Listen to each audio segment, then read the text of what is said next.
by South State Bank and the Corporation of the Year, featuring a panel of past recipients. Register at AugustaMetroChamber.com.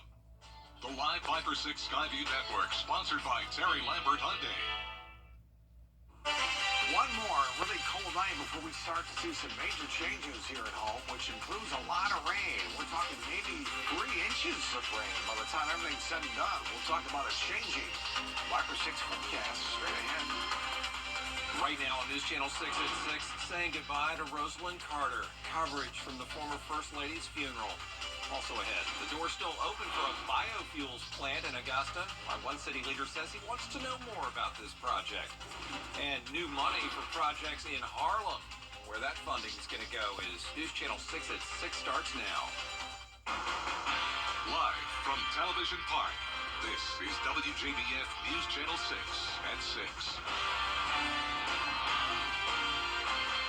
Good evening, everybody. I'm Brad Means. Thanks for joining us. Jenny is off tonight. Coverage you can count on begins with people in Georgia and beyond coming together to show their support for former First Lady Rosalind Carter and her entire family. This afternoon, wrapping up 3 days of remembrances, and it ended where it all began, in Plains. Hannah James has the story. Hundreds of people flocked to Plains, Georgia, the small town former First Lady Rosalind Carter lived for more than 80 of her 96 years. Each guardrail accompanied by those paying their respects to the Carters, celebrating the legacy left behind. Among those, longtime resident of neighboring Americus, Gwendolyn Coley. She was just a nice, respectable woman. Once she became the First Lady, it didn't change her. And when she came, they moved back to Plains. She was still the same person, that humble person. And everybody just loved her and respected her. During Mrs. Carter's final ride home, she was taken past her old high school, where she was valedictorian, the commercial district where the Carters' peanut business thrived, and the old train depot, where she helped lead her husband's winning presidential campaign in 1976, a tribute to the compassionate, loving legacy she leaves behind. The main thing I got from her was her love of family, and that was really good, and her love of her husband, and what she did for the country. She did a lot for us, and I just really appreciate that. That's why I'm here today, to celebrate what she did. The Carter family and friends walked the route from Maranatha Baptist Church to the Carter compound, waving along the way to young students practicing compassion modeled after Mrs. Carter. It's important because we're all coming together to support, President Carter and, be there for him during his loss. It ends where it all began. Mrs. Carter's final resting place in Plains. She has been laid to rest at the Carter home in Garden. Hannah James for us tonight. Let's check in now with our chief meteorologist. Headed our way. Details on a big changing forecast, Brad, in just a few minutes. All right, Tim, thank you. An investigation underway after a body was found in the Edisto River. The Aiken County Sheriff's Office getting a call to a boat ramp on New Holland Road yesterday. And that is where we find News Channel 6's Graham Lee tonight. Graham, this investigation just getting cranked up, and I know you got some information today. I did, Brad. I talked to the sheriff's office earlier, and it's dark and it's quiet now, but this area was bustling yesterday with investigators coming to the scene after someone called 911 to report the body in this body of water behind me. Investigators were called here to the boat landing in Edisto River over here by New Holland Road, and when investigators got here, they found the body of 30-year-old Devon Dracoche. The coroner tells us Dracoche had been shot at least one time when they first examined his body, but while the investigation is in the early stages, the sheriff's office tells us that they are confident they'll be able to crack the case. The victim's going to be autopsy and cause of death. So this investigation is still in its early stages. Information is very limited, but we do have some leads that we're following up on. But we're pretty confident that we can bring this case to a conclusion. So the autopsy for Dracoche will be taking place this Friday in Newberry. In the meantime, if you have any information regarding this case, you're encouraged to contact the Aiken County Sheriff's Office.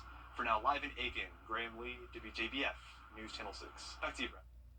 Green energy getting the red light from Augusta city leaders. A commission committee rejecting plans for a biofuels plant off Dixon Airline Road. But some commissioners say they want more information before they make a final decision. George Escala has more. A commission committee saying no to a plant that would make renewable natural gas out of household waste. A move some find surprising. If you look back 2 or 3 years ago, Augusta adopted green energy initiatives, and for us to not support this type of plan that's coming. The big issue for the plant is location. The site is near the historic Spirit Creek Baptist Church. They're still adamantly opposed to it for lack of information. So at this juncture, I'm not ready to support it. The lawyer for the plant telling city leaders that the technology is in place at sites in California and another state. They have them in California, St. Louis Obispo, right next to the airport there. So it's not like it's a nuisance, it's an advantage to the environment. And we'd like to do that here in Augusta. This has some city leaders suggesting researching how the plants operate in these other communities before making a final decision. To see if there is, actually any negative impacts to the environment as well. We've heard a lot of what ifs, but I think that's why we need to go take a look at these other communities where similar plants are running. With the site the major concern, this has some suggesting the plant could be acceptable at a different location. They have a much better shot somewhere else, but they certainly cannot use, if they build to California standards in Georgia, then we're probably good. But for some commissioners, a renewable natural gas plant is not good, at least at the proposed site. In Augusta, George Escala, WJBF, News Channel 6. Harlem, Georgia now, where the city council approved financing for some big new projects. There's going to be a multi-use park going where the old Harlem Elementary School used to be, and a new public works building. The city setting aside $4 million that was already in the budget, and they're going to borrow $4 million more in bonds to pay for everything.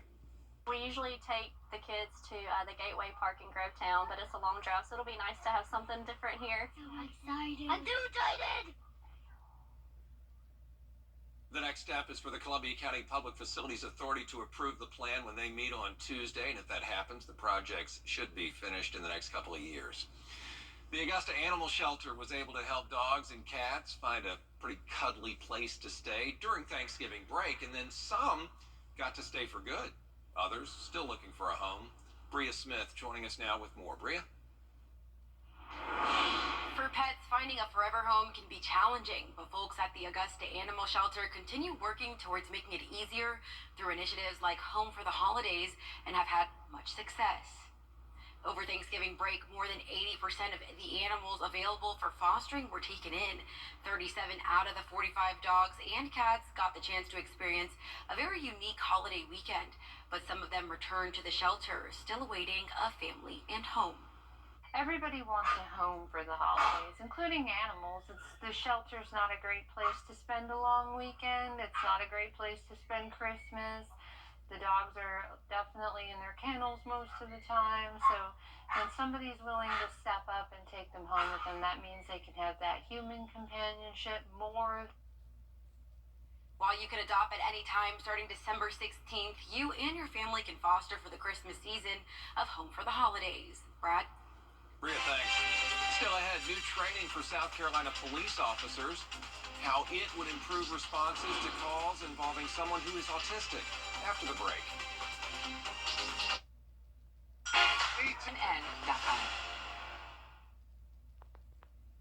The South Carolina Police Department is taking steps to improve their officers' training when it comes to calls involving somebody who is autistic. Kelsey O'Donnell has more.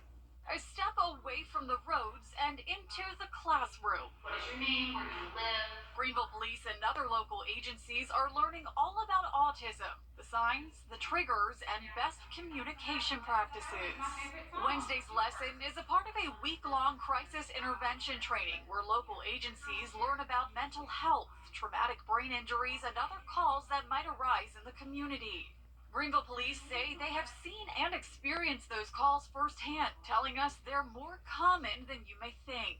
The Department of Disabilities and Special Needs says nearly 20% of those who are diagnosed with autism encounter police before their 25th birthday. I think it gives the family some peace of mind knowing that the officers do have that knowledge that most may not have any training in, so it's good to have that extra training for the people who might interact with your loved ones. All right, Tim, back with a check of the weather. Yeah, guess what's headed this weekend? Rain? Oh, well, yeah, the rain and the parade. Hopefully we can get the rain away from the Columbia County Christmas parade. Hope so. Picture from 2 years back, temperatures in the 60s. Looks as though it's going to be wet, but we'll see if we can tweak that forecast. Full forecast straight ahead. After an umbrella, which, by the way, you can always register to win at WJBF.com. We are back in just a moment. Wow, if you're looking for great deals on Christmas decor, you've got to get to Carolina Pottery. Huge selections of ornaments, trees, wreaths, and greenery, all at our everyday low prices. Get festive for less this year. Visit carolinapottery.com or a store near you. It's Christmas time again at Carolina Pottery. Shop and save on our variety of decorating themes. From traditional to whimsical, we've got the style you need with hundreds of value-priced products to choose from. Visit carolinapottery.com or a store near you. The Scholar Athlete